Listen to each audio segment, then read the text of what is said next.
Hi friends, आज हम इस सीरीज़ में कवर करेंगे एक ऐसा सब्जेक्ट जो कि ना कि सिर्फ कम्पिटिटिव एग्ज़ाम, जुडिशरी एग्ज़ाम्स या फिर यूं कहें कि एलएलबी स्टूडेंट्स और लॉ ग्रेजुएट के लिए काम आएगा, बल्कि ये एक ऐसा सब्जेक्ट है जो एक नॉर्मल इंसान, एक लेमन इंसान को भी कोर्ट प्रोसीजर से, क्रिमिनल प्रोसीजर से फेमिलियर करेगा। ये सब्जेक्ट है क्रिमिनल प्रोसीजर कोड यानी सीआरपीसी, और इसके जितने मेजर एस्पेक्ट्स हैं, जितने मेजर सेक्शंस हैं, हम इस सीरीज़ में कवर करने वाले हैं। तो सबसे पहले ये जानते हैं कि क्रिमिनल प्रोसीजर कोड यानी सीआरपीसी हमारे देश में 1974 में प्रेसिडेंट की असेंट से आया और 25 जनवरी 1974 को 25th of January 1974 को इसको प्रेसिडेंट की असेंट मिलती है। And this code came into existence on 1st of April 1974। हमारे देश में मेजरली दो तरीके के लॉज हैं। लॉज को हम दो तरीके से डिवाइड करके पढ़ सकते हैं। First is substantive law and second is procedural law. First जो सब्सटैंटिव लॉ है उसका बेसिक मतलब ये होता है कि सब्सटैंटिव लॉ में ये चीज़ें सब डिफाइन की जाएंगी, कौन से एक्ट्स इलीगल है, कौन से एक्ट्स अनलॉफुल है, इमोरल है, और उन एक्ट्स के लिए क्या क्या सज़ा दी गई है।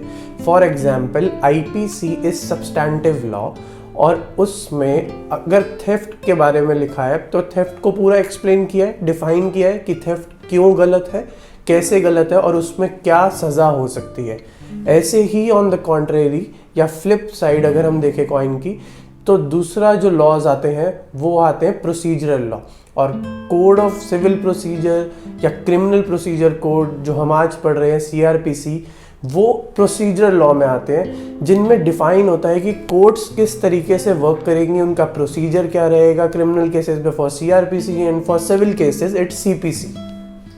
तो अगर शॉर्ट में समझें तो इस प्रोसीजरल लॉ यानी सीआरपीसी में हम देखेंगे कि कैसे इन्वेस्टिगेशन होनी चाहिए, कैसे सीजर होने चाहिए, कैसे अरेस्ट होगा, कैसे बेल का प्रोसीजर रहेगा, फिर चार्ज की स्टेज पे ट्रायल कैसे चलेगा, कॉग्निजेंस कैसे लिया जाएगा, और भी ऐसी कई सारे पॉइंट्स को हम क्रिमिनल प्रोसीजर कोड के इस सीरीज में कवर करेंगे। तो starting with section 1 of CrPC, it says ये जो कोड है वो पूरे देश में अप्लाई होगा including Jammu and Kashmir, but except state of Nagaland और ट्राइबल एरियाज में ये अप्लाई नहीं होगा, ये कोड अप्लाई नहीं होगा।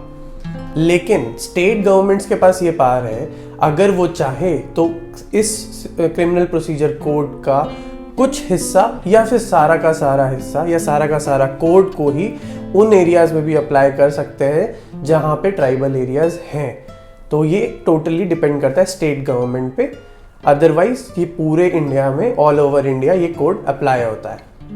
Now if we look into section 4 of the act, that is applicability of code, तो उसमें categorically mentioned है जहाँ पे substantive law यानी IPC के जो भी offenses हैं, जो भी उसमें punishments दी गई हैं, उनका procedure, उनकी investigation, inquiry, trial, everything related to the procedure, सब कुछ सीआरपीसी के अकॉर्डिंग ही चलेगा।